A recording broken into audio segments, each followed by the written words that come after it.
Bonjour à tous, épisode 3 sur des remarques par rapport à la ferme des 1000 vaches, où il y a eu un certain nombre de questions. Donc, je vais essayer d'en prendre une partie dans l'ordre, et j'y reviendrai si nécessaire. D'abord en 1, monsieur, vous êtes adhérent à la conf. Alors, je ne suis pas adhérent à la conf. Notre groupe du SAMU social agricole n'a jamais été adhérent à la conf, personne n'est adhérent à la conf. J'ai énormément d'amis à la conf, comme à la CR, comme dans les départements certains qui sont aussi des dissidents de la FDSEA, ou comme le MODEF. Un certain nombre d'entre nous, moi j'ai travaillé en partenariat à une époque avec le syndicat MODEF, d'autres de mon groupe ont travaillé au bureau national de la coordination rurale, d'autres dans d'autres syndicats. Mais non, il n'y a aucune appartenance, nous sommes indépendants car nous avons découvert avec mes amis la triste réalité, c'est qu'il y a des gens extraordinaires dans tous les départements, mais le problème c'est que le national, j'y reviendrai, c'est pas le débat de la vidéo, il est financé par les partis politiques et donc c'est le national qui cloche, je dirais quasi dans tous les syndicats.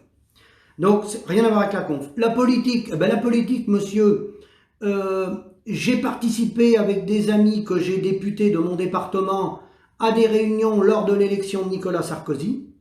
J'ai participé à des réunions débats avec du Parti Socialiste, avec monsieur Stéphane Le Foll. J'ai des amis qui m'invitent, qui sont proches de Nicolas Dupont-Aignan. J'ai reçu François Asselineau chez moi. J'ai été invité sur Angers avec le responsable de la France Insoumise, Adrien Quatennens. Donc, je contacte tous les partis. Et je vais vous dire que si vous rentrez dans le jeu des partis, il n'y a rien de mieux que pour tous nous diviser et obtenir surtout aucun résultat. Les partis, c'est de la foutaise. Ce qui compte, c'est d'avoir des hommes et des femmes responsables et qui prennent des décisions. Les partis, ça sert à faire tourner les boutiques, comme les syndicats au niveau national. Voilà ce que j'en pense. Ensuite, troisième thème, l'OBE. Alors l'OBE, j'ai bien dit dans l'intensif de 100 à 150 000 euros, 100 à 50 euros d'OBE au 1000 litres en moyenne. Et j'ai dit ensuite de 250 à 420. Donc bien sûr qu'à 420, vous ne trouverez pas des conventionnels à 400-420. Ça, c'est une évidence. Mais dans les 400-420, c'est pas des gens qui livrent dans les laiteries, dans ce qu'on appelle les fruitières en montagne. Pas du tout. Pas du tout. Il y en a qui sont payés 450 euros de prix de base. Ils ont 70 euros de surplus par les taux, matière grasse, matière protéique. Hein. Alors certains sont payés 470 de prix de base. Il arrive à 520, 530. Après, vous rajoutez le produit veau et le produit viande. Ils ont des vaches croisées, donc des vaches qui sont très bien valorisées à la réforme en bio. Il arrive entre 600 et 650 euros de produits. 600 à 650 euros de produits. Sans la PAC. Bon, la PAC est faible parce que c'est souvent des systèmes herbagés et ils ont moins de PAC que les céréaliers. Mais ils sont bien à 400-420 euros de BE au 1000 litres. C'est pas des gens qui transforment. Hein. Non. C'est la réalité. C'est la réalité. Preuve à l'appui. Donc voilà, vous avez posé la question, j'y réponds. Ensuite, je rajoute, parce que certains m'ont parlé beaucoup de la PAC. Alors la PAC, en plus de ce que j'ai dit de la ferme des 1000 vaches, c'est que la PAC, depuis 92, elle a été orientée uniquement pour les gens qui cultivent. Elle a profité surtout aux gens qui cultivent. Les gens qui ont pris des modèles en autonomie avec de l'herbe sont les grands perdants. Moi, j'ai un voisin qui était tout en herbe. Lorsque j'ai repris ces terres en 2002, il avait 68 euros. 68 euros de prime PAC à l'hectare. Donc, je n'ai pas besoin d'aller plus loin, vous avez compris. Hein, parce que le grand public ne sait pas. C'est que les régions céréalières, les céréaliers des bassins parisiens qui sont à la FNSEA, plus vous faisiez de rendement moyen par département par hectare, plus vous touchiez de PAC. Autrement dit, si vous étiez dans la Marne avec des bonnes terres, vous touchiez 3 ou 4 fois plus de PAC que quelqu'un qui était dans le Cantal en herbe ou qui était dans les Deux-Sèvres tout en herbe. Ça, personne ne le sait. Mais ça a été verrouillé comme ça. Donc plus vous aviez des bonnes terres, plus vous touchiez d'argent. Plus vous cultivez, plus vous touchez d'argent. Et plus vous faites tourner les boutiques, les coopératives et tout, et on repart dans le système. Bref, c'était une parenthèse sur la PAC. Ensuite, certains me disent, le système toute herbe, On ne peut pas le faire partout. Ah bah ça, vous parlez en connaissance de cause. Parce que ça, alors là, moi dans ma région, je sais, on connaît très très bien. Bien sûr qu'on ne peut pas le faire partout. Il n'est pas question de mettre les animaux à l'herbe partout toute l'année. On sait très bien que ça ne fonctionne pas. Alors là encore, c'est très intéressant la question.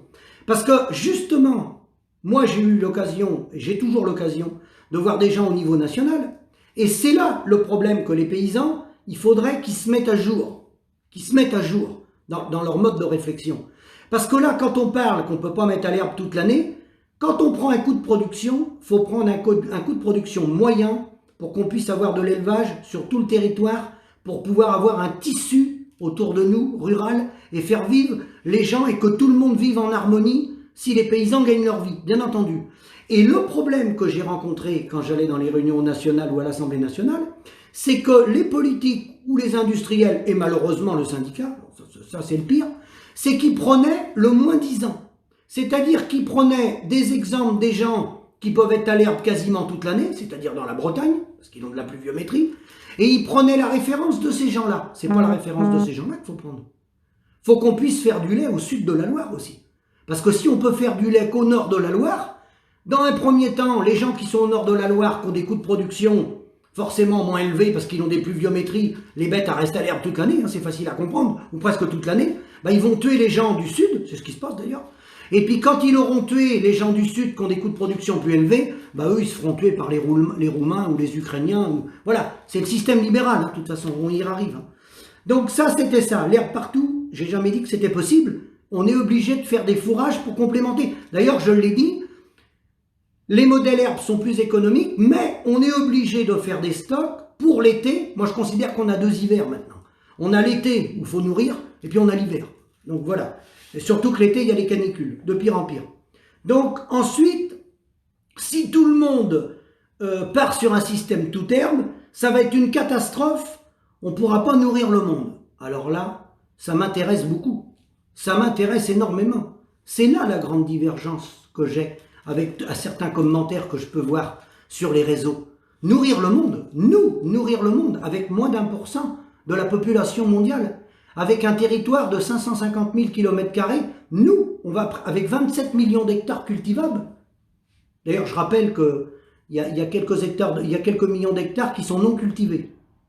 On a 27 millions d'hectares cultivables et vous voulez qu'on nourrisse le monde? Mais non, pas du tout, monsieur. Faut surtout pas nourrir le monde, surtout pas. Faut commencer déjà par être en autonomie. On a le bel exemple avec le Covid, où on fabriquait même plus de masques. Commençons par bien nourrir les Français déjà, qui vivent dignement. Nourrir le monde, certainement pas. Les exportations à tout va, certainement pas. Plusieurs éléments. La viande bovine, quand vous entendez, on a signé un contrat avec la Chine, c'est super, un nouveau contrat de viande, les producteurs de viande bovine vont se régaler. Faux.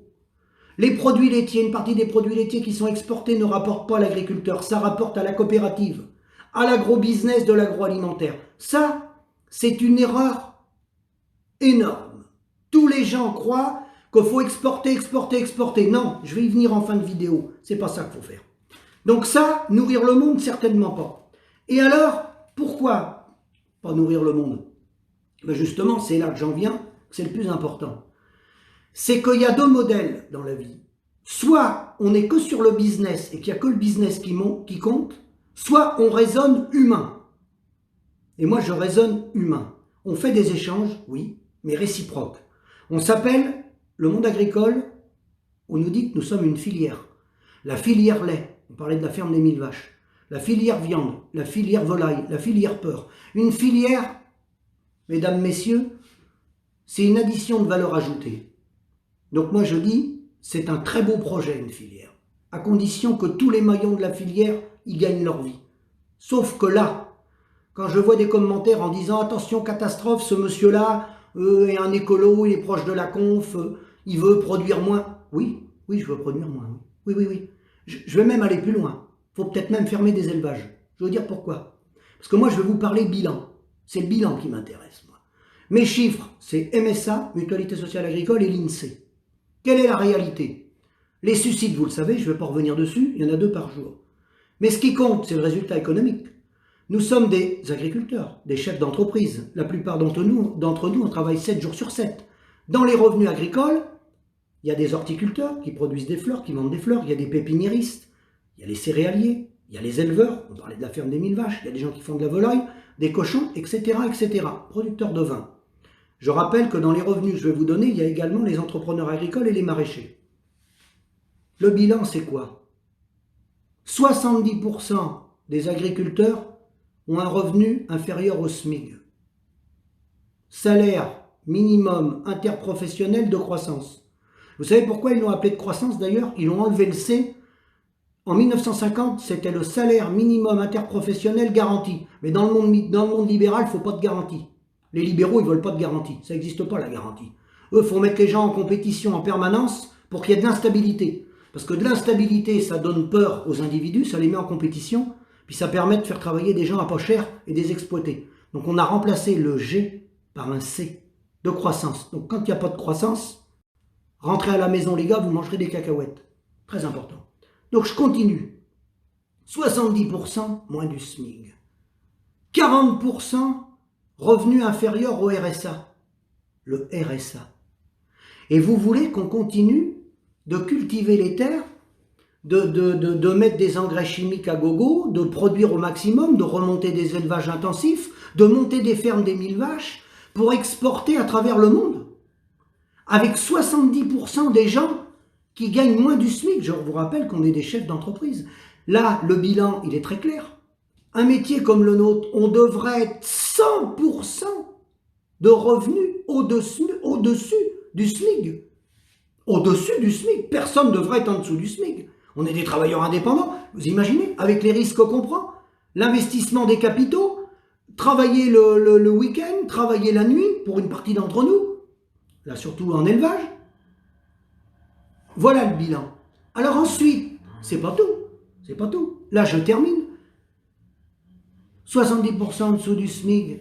Mais encore, le pire est à venir.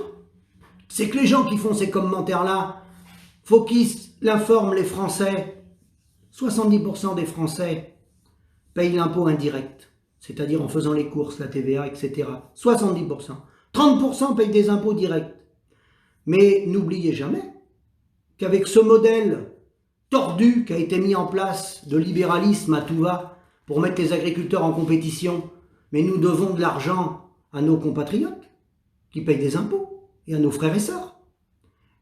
Les agriculteurs sont financés par le régime général. On n'est plus capable de financer notre régime de retraite. On est financé par le régime général depuis 1962.